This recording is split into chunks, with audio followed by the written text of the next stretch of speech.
are you worried about the score? Well, I am totally not worried about the score because I'm going to beat you because this is my TV show. Okay. Welcome to Chieftons, 3 questions of who gives a shit. This is my guest, Brian. He's a good friend. We're going to play a game of pinball while I ask him some questions. Let's see how my concentration holds. Go ahead, Brian. Right. Take that first shot. Blah, blah, blah, blah. This is where the second camera. Yeah, this is where the second camera would come in great. Yeah. So, Brian, please, while you have your back turned to the camera, Yes. introduce yourself. Well, I'm Brian Galasso. I'm the owner. Hey, extra ball. Hey, you got an extra ball already. Look at that. I'm the head chief bottle washer of Crucial Computers. And we fix computers for a living here, build new ones, do networking. That's Crucial Computers on 200 Washington Street in Madison, Virginia, 22727. Phone number is 540-948-6424. 6424. Okay, here we go, Brian. First question. And we're talking government and our economy today. Okay. How do you feel about people who complain about government not doing more to create new jobs instead of going out and creating jobs on their own? How do you feel about those people? You want a real answer? Yeah, a real answer about those people who just keep on complaining. Well, on one hand, I can kind of sympathize with those people because who doesn't do their fair share of complaining? On the other hand, it pisses me off because people. Sometimes people aren't happy unless they're complaining. They're just going to sit there and do nothing, and it's really not the government's job. The original focus of the government was for military, highways, and just to collect the taxes to cover those things. And now the government has grown to this ridiculous, disgusting thing that people. Yeah, exactly. You got the lobbyists. They're paying big money to the senators and the Congress, and it's a big, nasty business. And we need to get away from that and more towards the way it used to be. Let people do their own thing. And again, on one hand, I can kind of understand the complaining. People get upset, and you feel overwhelmed. Like there's not much. What's one guy going to do? One guy, one vote. What are you going to do? How are you going to make a change with that? And that's the wrong attitude to have, even though I can kind of see having that attitude. So again, it's kind of a complex answer. I don't like it. I like to see especially as a small business owner, I like to see self-starters, people getting out there and doing their own thing. But on the other hand, I can understand people being dejected and. Good point. Yeah. Okay. So I don't know. Did I give you a definitive answer there? I really kind of answered. That was good. You gave a whole roundabout answer. Yeah. Not too definitive, but really, you're probably just afraid of what the next question may be. No, not at all. Not at all. No, but again, to answer that question, I think people should just shut up and do what they need to do to help themselves out. Don't depend. That's the problem with this country. Don't depend on anybody else. This country is full of lambs. They want to be led. They want to be told what to do. They want to be told that they have to wear a seatbelt or a helmet.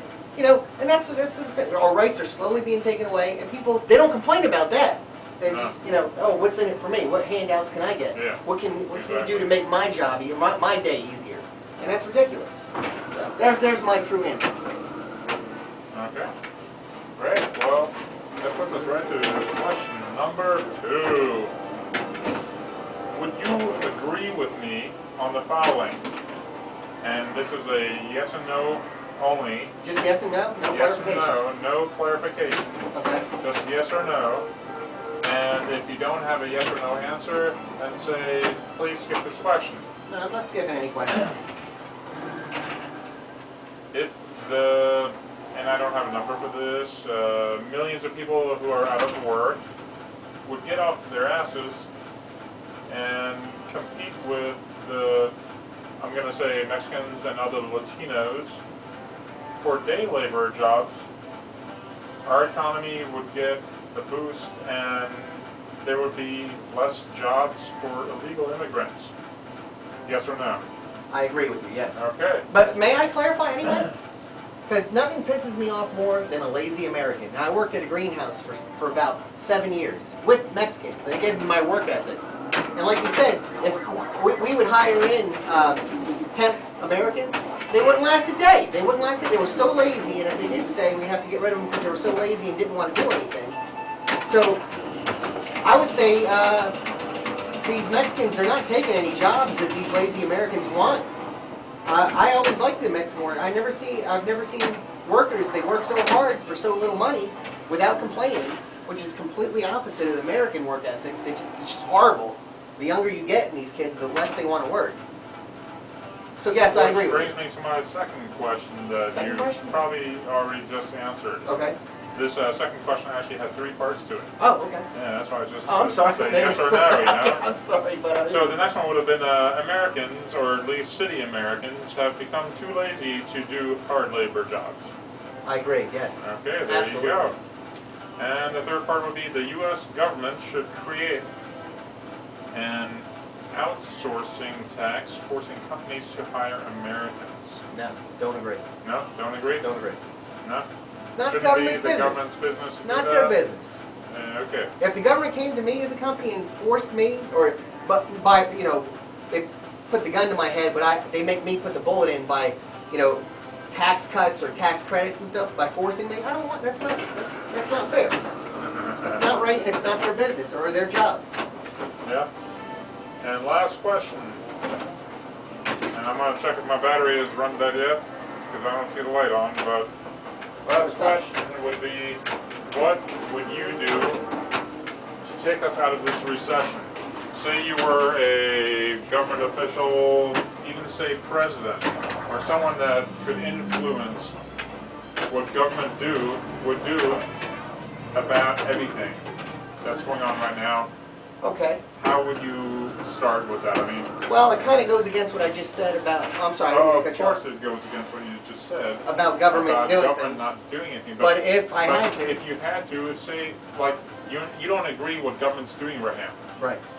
What is the first thing that you would do if you had the power to take over government right now? What would you do? The whole thing's got to go. Listen, get rid of the IRS. Do a flat tax. Hey, what you use is what you pay for. You know, no more loopholes for tax people. The richer you are, the less you pay in taxes. Get rid of the government, the wasteful spending. I've seen places, government contracts, they'll pay me $4,000, $6,000 to rewire an office that I just did 8 months ago across the street, and they moved because they moved. You know, it's a whole wasteful system set up. You have to spend X amount of dollars on the highway system, whether it needs or not every year, or else you lose out on your federal funding. You know, it's just the whole system set up. That's got to stop, the frivolous spending. How can we be the richest country in the world and this much in debt? We're not the richest country in the world. We're the most in-debt country in the world, the most in-debt citizens in the world. People can't depend on themselves. So first, let's stop the spending, stop all the handouts, maybe take it a little easier on the small businesses of the country, because they really are the backbone of the country. But, you know, I hardly make any money here. Any money I make has to go right out to taxes. They don't care if I'm feeding my family or not. So maybe make it so the tax situation is a bit more balanced, a lot more balanced than it is. You know, where if Which brings me to a good point. United States government. Corn. All I have to say is corn. Anybody who knows what I'm talking about. Corn. Okay, back to you. Well, I agree. The whole corn. Why would we pay farmers to make a crop, and then they're actually you can't. It's not. There's no profit in it. But they're paying billions every year to these farmers to grow corn to sell at a loss. Why is that coming out of my pocket? Charge for what it's worth. Why is corn? Because all these, it's in every ingredient and stuff. It's ridiculous. I don't understand why that's the government's job to pay farmers to grow or not grow a certain item. What happened to the whole free market? And if you really think about it, you can compare the whole corn situation with the whole Terminator situation. Can you not? Skynet. Oh, well, yeah. I guess yeah. It's government is becoming like Skynet. Yeah. Was Skynet really a representation of the government's power in the early 90s, growing and growing and growing, and we're just giving it over. Hey, we're just giving the it whole over. 9/11 thing was the worst thing that ever happened because of the Patriot Act. Yeah. We just everybody's all into the 9/11. It was a terrible thing. Now let's just sign over all our rights. Now they can phone tap us whenever they want, without permission, without a court order. They can invest it. They can poke around. We have no rights anymore because of this Patriot Act. Too much power. Too much power. And there's no checks and balances like the government was set up to be, checks and balances. And there's not that anymore. Excellent. Nice conversation. Right now, Brian is. It's actually your go. That's my go in pinball. So Not we're our going to best get back game. to our game. This is actually one of our worst games ever. But we're going to go back to this, and I'll see you guys next week. We're having or a third sometime. question. And that was the third I question. thought it was that way we're on the second question with 3 parts. No, we already did that. Oh. Well, this was fun, man. Yeah, it was, wasn't it? Yeah. Appreciate your time. Bye-bye.